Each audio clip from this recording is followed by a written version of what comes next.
Call the meeting to order.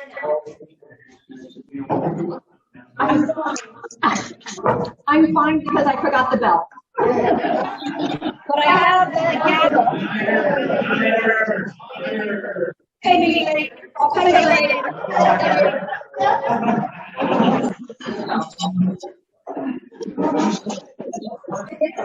If anyone would like to stand for the invocation, I'll take a list.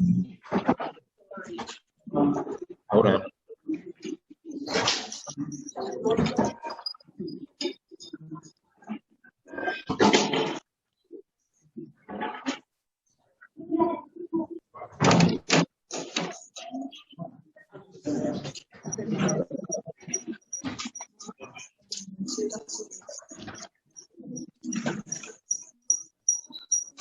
Dear God, on this day we approach you with a humble spirit, once you bless our meal in this congregation. The speaker you have elected for us, and our ability, goodness, and support, the peace of education we are about to see. Our time on this earth is precious while we go on about our journey. Teach us to love our neighbors as we love ourselves, to accept that adversity, stress, conflict, challenges, and situations were created for our own good, to grow mature, and for us to strengthen our faith, to be patient and respectful for one another, to never gratify the flesh or evil. Let each of us ask you, Father, to work in us, because you God have a better time for us.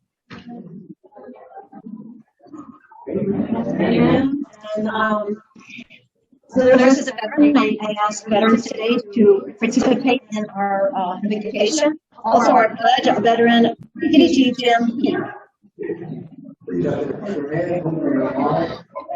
I pledge allegiance to the flag of the United States of America and to the republic for which it stands, one nation, under God, indivisible, with liberty and justice for all. Thank you very much, and be seated. It's our first time meeting here at Movies, and so we're getting our districts together. We have a little bit of sound issue in here. I hope that everyone on Zoom can hear us also. So we're going to give you along and do the best we can with our technology working the best we can. We're going to start with our guests. I have Jim P. with his, would you like to introduce your guest?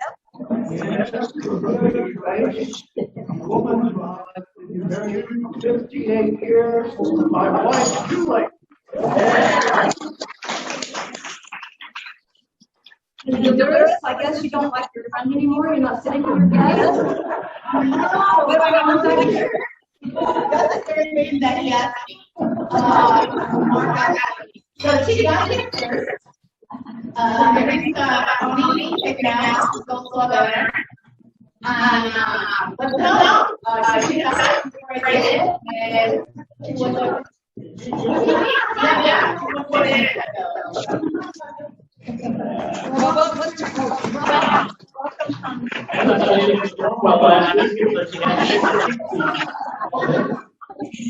She's moving around getting no more people. Very good. And I see that line on as a guest. Welcome. And I see John has a guest. So I guess my wife not.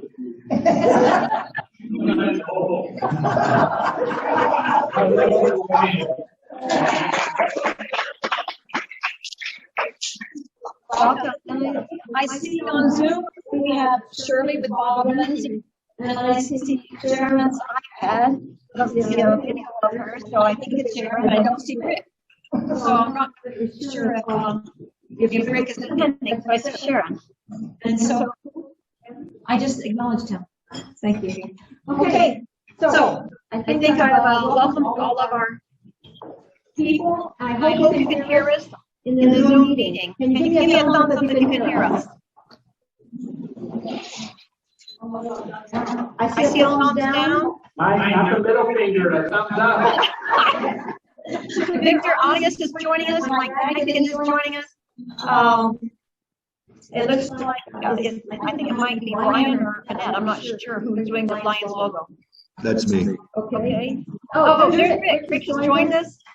Orlando is here in person and on Zoom. I don't know, we've got split personality today. Okay. So, welcome everyone. Thank you for coming. We have health welfare next. Our new member, Victor Beltran, recently had surgery. He's in the hospital and he's recuperating now. So we want to say, give our prayers and thoughts to Victor. And I just remember I forgot my guest. I get mine again. My guest is Jose Jimenez. So welcome.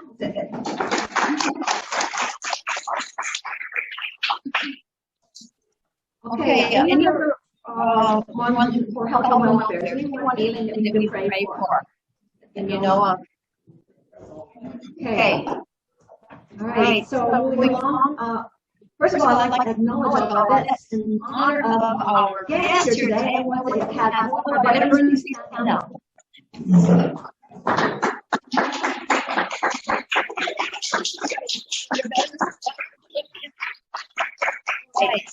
Thank you for your service, all the veterans.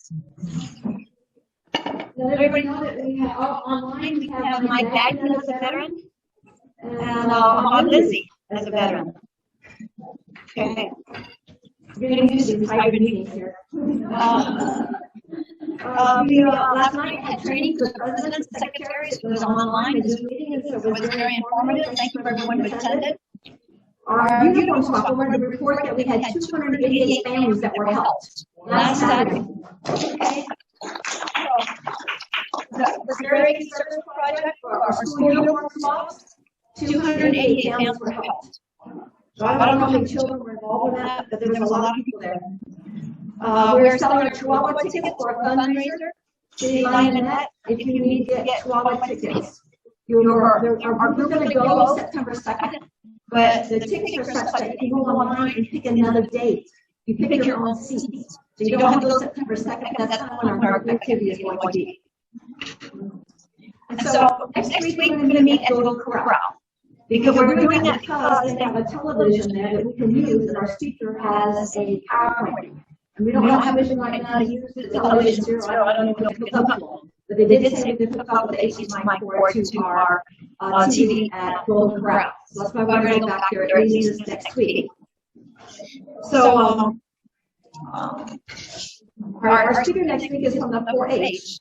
It's going to be curbing our carbon appetite and relating it to animals. And so I don't know how you get animals to curb their carbon appetite. We're going to find out next Friday. Okay, so please come to the Golden Corral next Friday. So I have a board to give out. My cakes, if you'd like to come forward, please. Put down your fork and swallow. What I do? I'm going to give you some more now. Not the first time I've heard that. Won't be the last, I'm sure. Thank you for being membership chair this past year. You get all your time on the board. Why don't you come over here to our camera? You can see us. There we go. My case just received the membership award, membership chair. For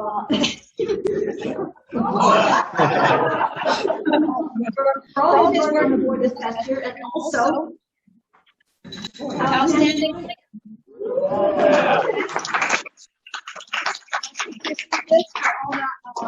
Hours that he put in and all the activities during the year. We kept our points, and he was in the top 10%.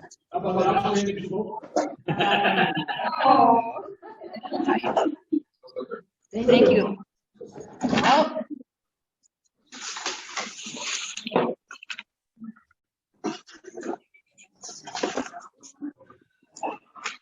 One more time. Mike, I should have let you sit down. Susan,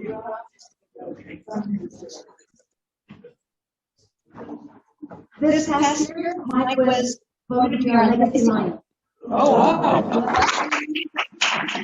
Okay, so the club has legacy lion. It's a club award, and we voted on representatives this year.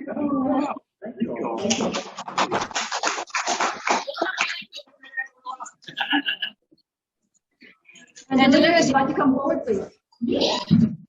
What'd she do?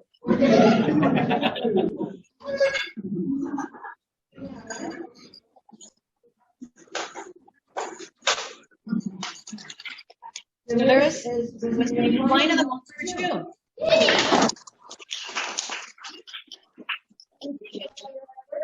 Instead of moving up to volunteer. So thank you. Thank you so much. I love Lion.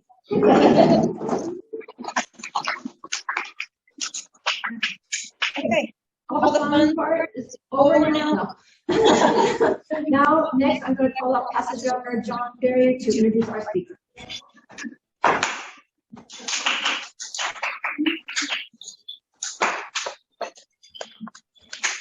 The children are sporadic. Thanks for the clap. Shot for that. Fellow lines and guests, it's my opportunity to introduce our speaker. Dr. Hollis, I have to tell you, I had to cut your bio way down to let you get tomorrow. Our speaker, Dr. Evelyn Hollis, is a native of Hubbard, Ohio, who entered the U.S. Army in 1979. Although her military service began in the administrative field, numerous opportunities began to open, and she chose the road less followed. She pursued a career in combat arms. During this time, there was debate about whether the women should serve in combat units. Her road to the top of the enlisted field had not been easy. In her rise from private to command sergeant major, she served in various non-commissioned officers, leadership positions, and distinction. Dr. Hollis was the first African-American woman in the U.S. Army history to assume duties as a command sergeant major for a combat unit. Her overseas assignments included tours in Germany and operational deployments with Southwest Asia and Iraq. Her military awards and decorations include the Legion of Merit, Bronze Star Medal, and numerous foreign and service awards. Now she holds a Doctorate of Management and dual major Masters of Arts degree in Human Resource Development and Management. You realize how hard it was to say all that? In 2018, the U.S. Army Women's Foundation Hall of Fame inducted Dr. Hollis into its roles of women who have contributed extraordinary service to our forces. She was recently named U.S. Army Training and Doctrine Command Educator of the Year. The competition involves 72 active duty National Guard reserve civilian stars from a pool of 10,000. Dr. Hollis resides in El Paso with her super awesome granddaughter. She is very active in supporting events and activities in and around Fort Bliss, the El Paso community, and the Sergeant Major Academy. She enjoys reading and all the things an 8-year-old likes to do. ID, princesses, uniforms, ponies, a whole lot of little pink stuff. Fellow Alliance guests, please join me in welcoming the Command Sergeant Major Dr. Evelyn Hollis. Thank you.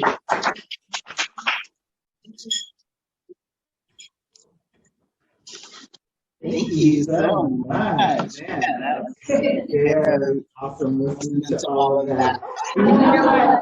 It's such an honor and a pleasure to be here today with all of you. And I was a little apprehensive, a little worried about being your guest speaker today, but Minerva assured me that I will be fine and that I won't have to tell you every little detail of the last 42 years that I've been in service to not only my country, but to the Army as well. So hopefully it won't be like that.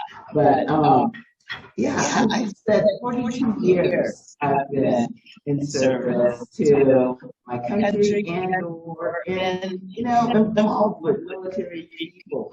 I think I'm still trying to be all I can be. And that is one of the things I wanted to say, because that's like my favorite, the favorite slogan I have that the Army came up with that I love.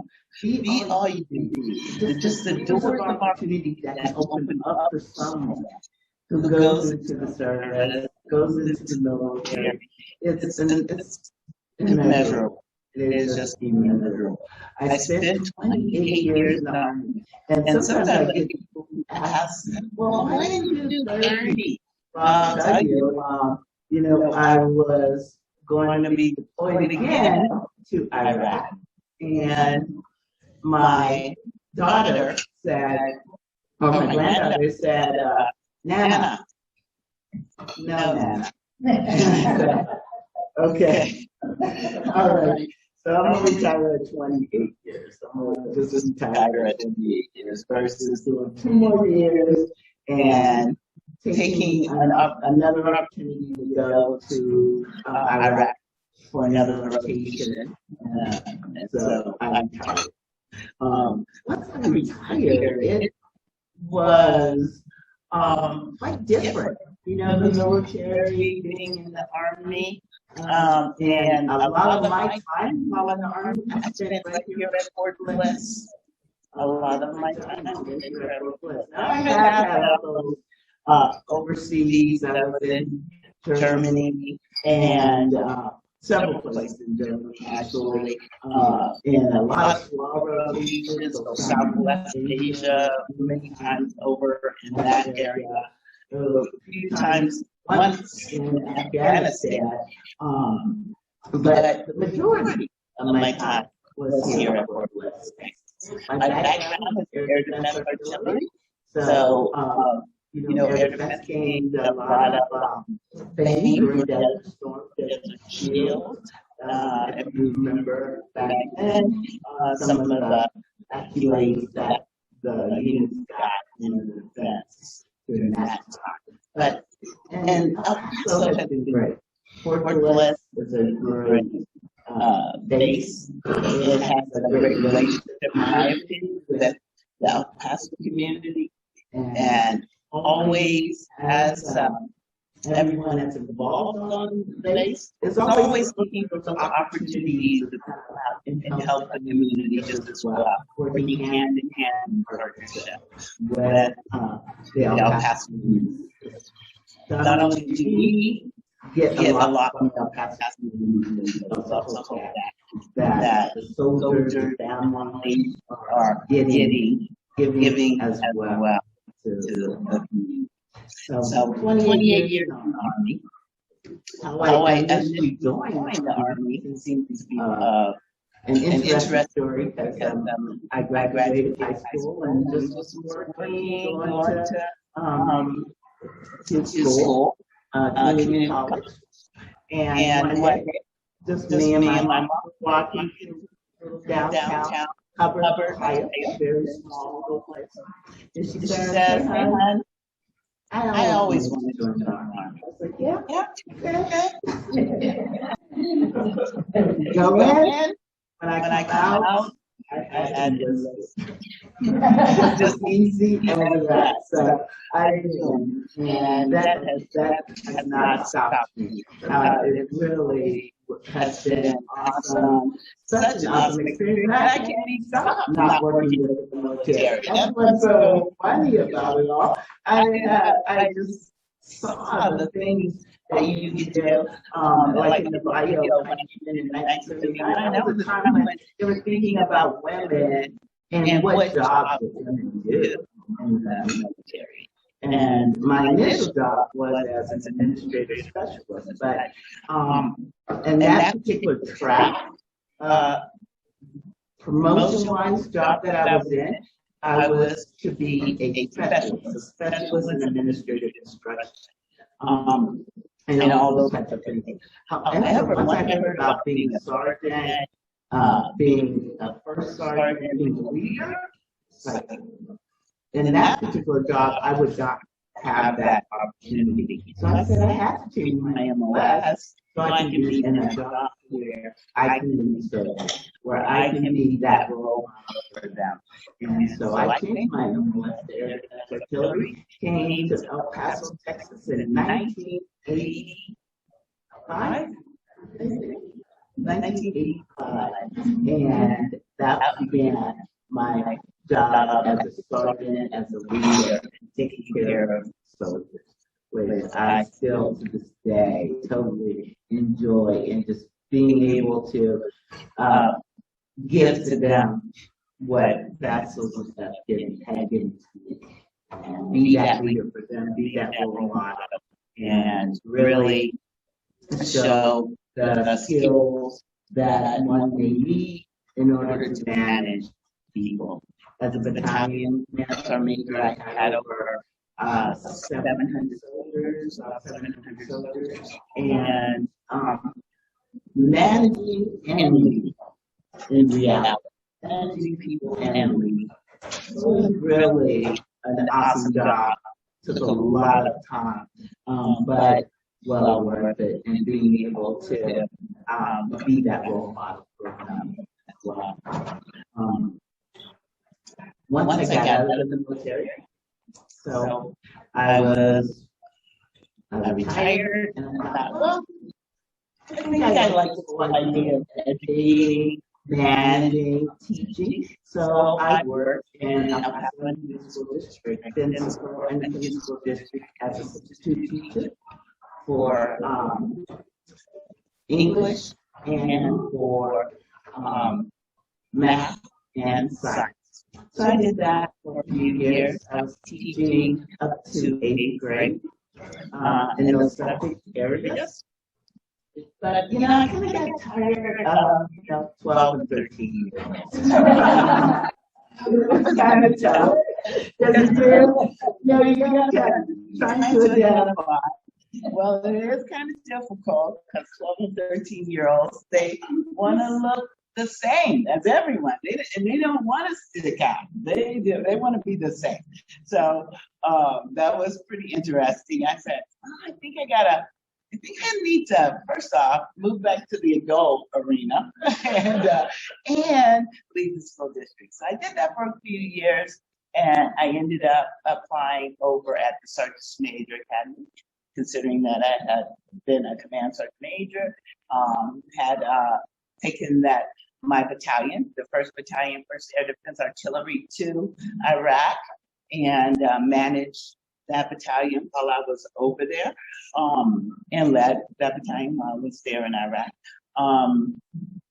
So I was like, yeah, I think I want to teach adults. So I did that, and now I teach. I'm an associate assistant professor. Get those two terms mixed up. And where I teach future leaders, future sergeants, majors. So we are beginning to start a class, class 72, and it starts on 5 August. We're just really close to when schools are starting for the school districts, 2 August. So, and that has been such an awesome experience, just being able to, I teach leadership, I teach military history as part of the curriculum, and to anywhere from 16 to 20 students per semester, and we go for 5 semesters, a year long, almost a year long. So, but definitely more rewarding. I don't have to deal with 12 or 13-year-olds, and it can be a little challenging still, though, because even though they're senior military leaders, they are still students and still have some apprehension about papers and tests and things like that. So it has been an experience, but that is what I do now. And I certainly enjoy it a lot. One thing I wanted to just kind of talk about was that I felt that my military experiences have really helped me just be a great civilian. Because when I'm on the work list, it's kind of like you're in your own little community. But everything that I learned, being a leader, being able to work with all types of people from all over the world, has really helped me be good as a civilian and stand up or be a person of moral and honorable integrity and hold those types of values in mind. So I would like to open it up for questions if you have any at all. I know, not sure if. I have a question. Those books there. Tell us about those. Oh gosh, I completely forgot about that. So in order, as I was working on my doctorate, I had wanted to publish my research. And so I wrote a chapter in this book called Refractive Thinker. And I wrote chapter 7. And it's about chapter 7 to it. I was really development of Praxis for constructive management and dynamic leadership. And so it's really based on my research of just really trying to look at what are those practices that will bring about those types of abilities for non-commissioned officers. So I wrote that, been featured in this book called 100 Sergeant Majors of Color. So this was one of the textbooks. There are some other textbooks, not sure, didn't look them up or anything, but I did know that they were, I was featured in those as well. And I brought also my poster from when I was selected to be TRADOC Educator of the Year. I had to go to Fort Eustis, Virginia. So during that time, of course, took the granddaughter. We went to Virginia Beach, and they gave me this, and I was like, I'm flying back to El Paso. Not luggage size. So the granddaughter, Ava, she was just walking around, the whole time. We were all going until we got back to El Paso. But that was I felt really excited about winning that. I was the only person at the Sergeant Major Academy to be able to achieve the Educator of the Year. So I felt really, I was really proud that I went through all of those hurdles in order to make it, all those competitions. And so I did feel really, really proud about reaching that. I've also written other articles in the NCO Journal, the 21st Century Soldier, Reflections on Leading, Values and Beliefs. And for that particular article, actually I brought it. And if you guys don't mind, I would like to read you a poem that I wrote for this article. How it came about is I queried all of the different leaders, whether it be students or instructors, and asked them, what are your thoughts on leading, values, and beliefs? And I wrote it this past year because, it seems like our country is kind of like in a lot of turmoil kind of right now. So I wanted to see what they thought.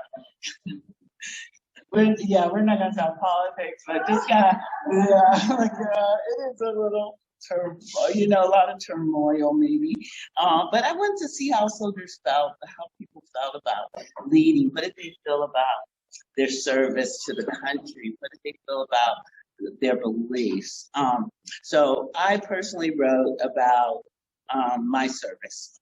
And I wrote, watching the sunrise as I am running, running to moments of pride, the stars and stripes waving, heart pumping, blood coursing through my veins, bloodshed, not today, running colorless for life, equality, equal, no, not equal, running towards justice, still hopeful, not hopeless, running for we, the people, Black, white, all Americans, running as if I had wings to freedom, liberty, maybe running from liberty, running from history, running in homage to my country, running I ask, why me? Running I answer, why not? And that was my,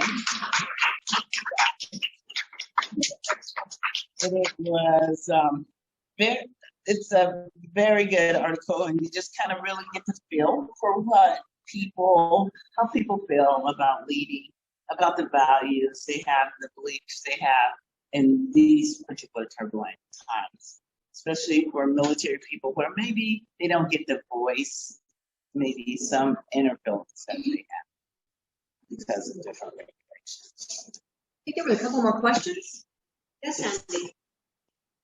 Can you tell us how many women are starting? Oh gosh, I do not know overall. There are quite a few. Like in the Army, there is over 589,000 people. 14% of that number are women, just 14%.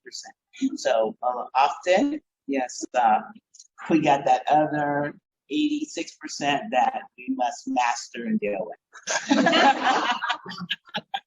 just kidding. We, as a team, we all bring our unique qualities in order to accomplish the mission. So I am not 12 years old, so I'm going to give you a hard question, but I'm pretty sure that you're going to do it. Okay. Because we have to educate our non-veterans about what's happening in the military.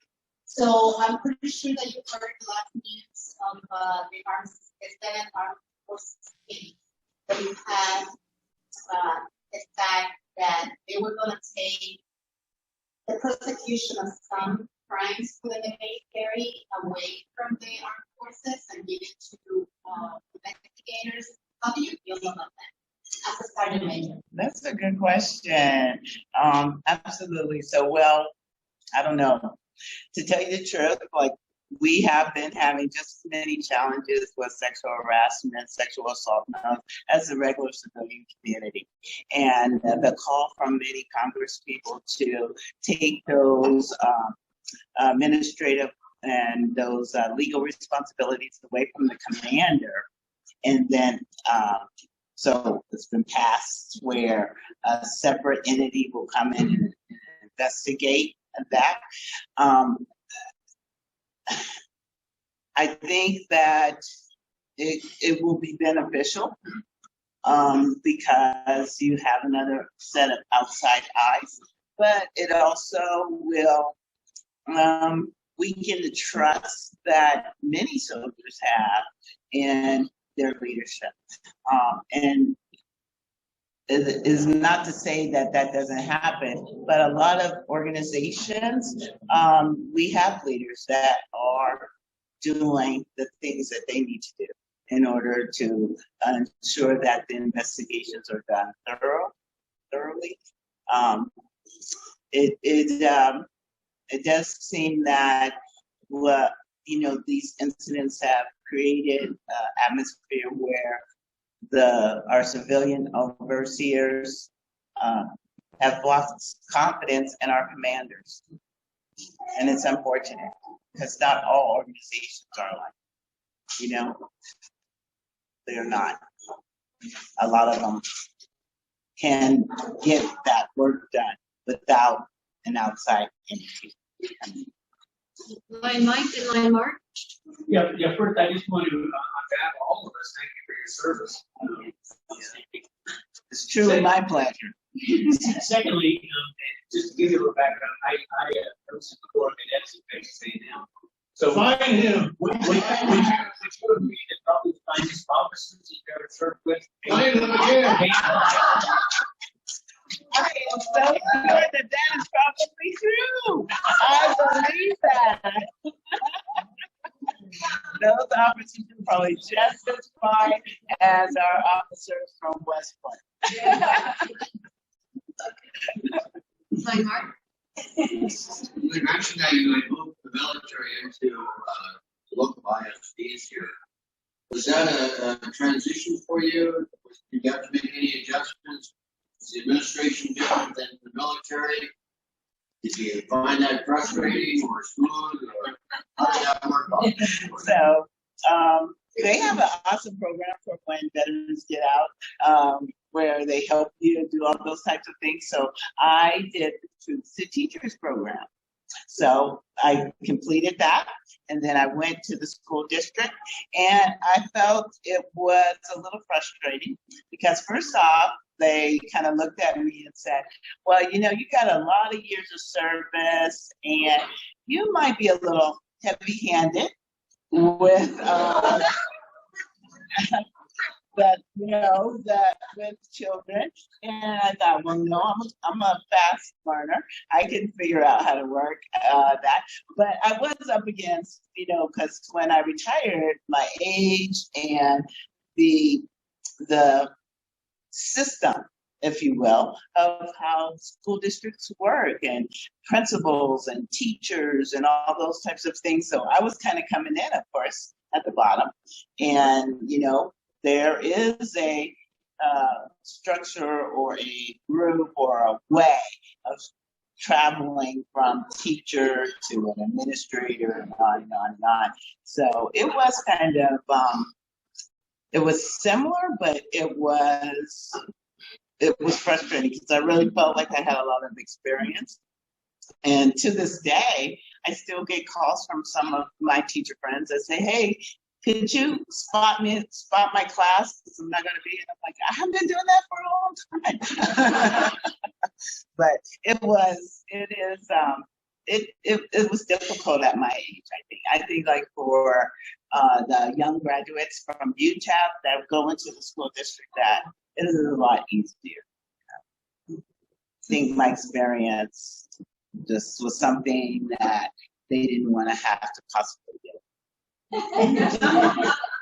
Because, you know, for those 12 and 13-year-olds, when they came to school, a lot of them had a phone, and that would be a big no-go. Now, they would have a phone, but they wouldn't have a pencil. That's why they would have a phone, but not a pencil. I was like, well, here's a pencil. Because that's what we're going to be needing. Dr. Hollis, Major, push back a little bit. Okay. The best recruiting slogan was, it's not just a job, it's an adventure. Adventure, of course, after Be All You Can Be. I believe that's a commercial with, oh my gosh.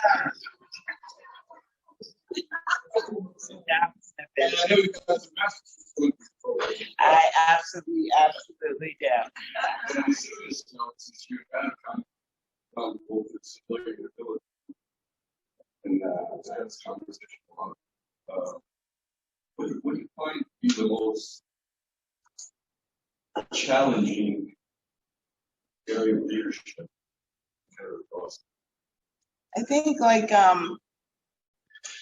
the most challenging thing that leaders face is maintaining a level of motivation within your folks and figuring out how do you influence that so that they are going to be giving their 100% every single day. That I think is a challenge because, and I think that's a challenge for any organization.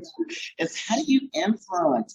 What type of tactic are you going to use to, you know, get everybody on board, what's going on and get them motivated to do just that. And it can be a challenge. And, you know, you can't, the days of do as I say, because I told you so, that's not the way it is today.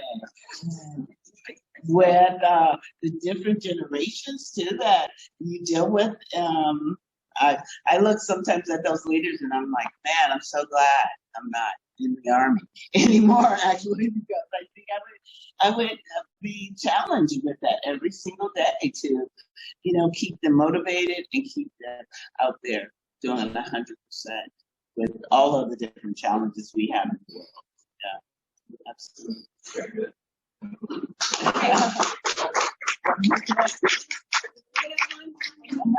It's, yep, 12:52. Okay, one more question. I know that the military has worked. I did 29 years here. And suicide prevention was and this morning I read an article from the Army Times talking about for Leonard and talking about the new incoming individuals. So what is it going to take for the military to fix this problem? Suicide prevention or suicide in general?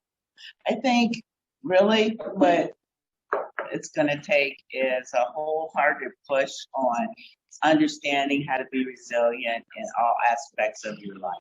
That's really what I believe we need to do. And we implement a lot of different things, but I think you need a lot of buy-in from the top leaders. You need a lot of buy-in from those middle leaders so that focus on resilience. How do I be resilient in the face of a challenge or issue? Like those types of skills, give people those types of skills. How do I deal with this? And I think if, you know, again, in order to do that, how do our top leaders influence that situation?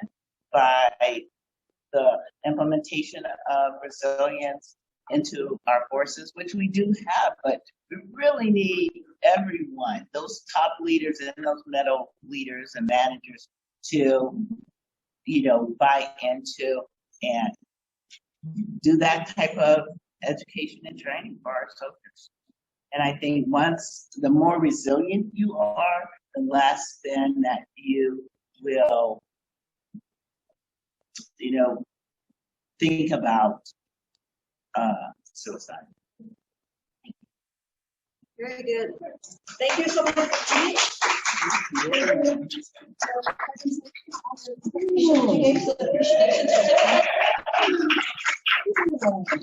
Oh my God, that is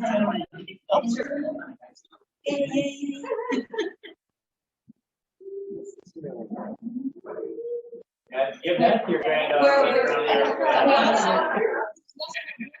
Home item from Miss Betty Crocker, Lion Levon. Oh. Enjoy. Oh, And God. well, you are a true American hero right here with me, and I'm so proud and honored to have you there. Yeah. Okay. And so now today we're going to have our raffle. But I want to announce that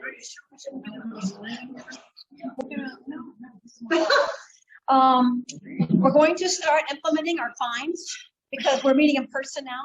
And so if you do not wear your Lions vest or a Lions shirt or Lions emblem, then you get fined. So, all about, baby. Get them on, honey. Get them on.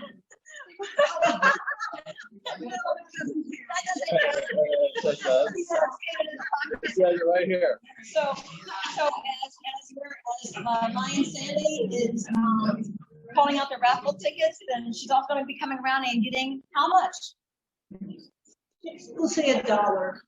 $1 for not having your vest or a light. It's kind of a welcome back for Lion Candy. She's going to take care of my fines today.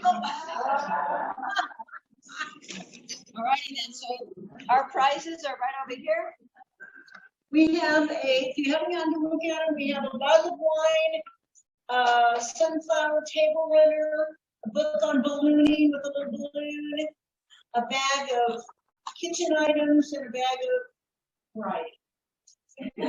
Susan wants us to have better prizes, so we're going to have bigger prizes and little prizes in a bag. So they're like, hey, people really love that bread. They're going to fight you for it, so be careful. First number is 899. Last 3, 899. Last 3, 899. See it?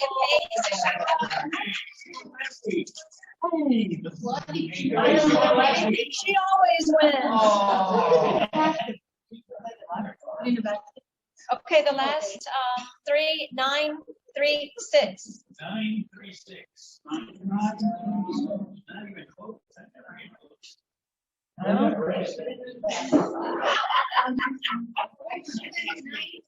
9, 3, 6. Last 3. Nobody. I got it. Oh, finally.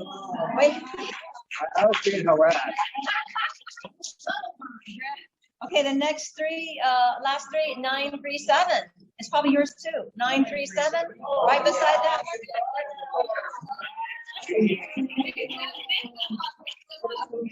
Do you have 9, 3, 7? I do. That's what you get. I'm doing some other people. Okay. 9, 1, 3. 9, 1, 3.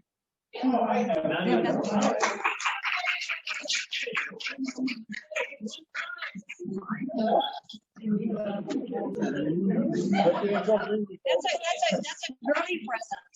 That's a girly. That's a girly. I have a wife. Yeah, yeah. That goes with it. That goes with it. 9, 1, 7. That's the last one. 9, 1, 7. Yeah, so just come get your prize.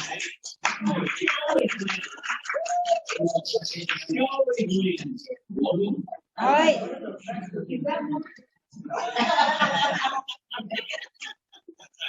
We had a great meeting. Thank you, everybody, for coming. And if there's nothing else for the good of Lionism, we stand adjourned. Bye-bye. Bye, Susan.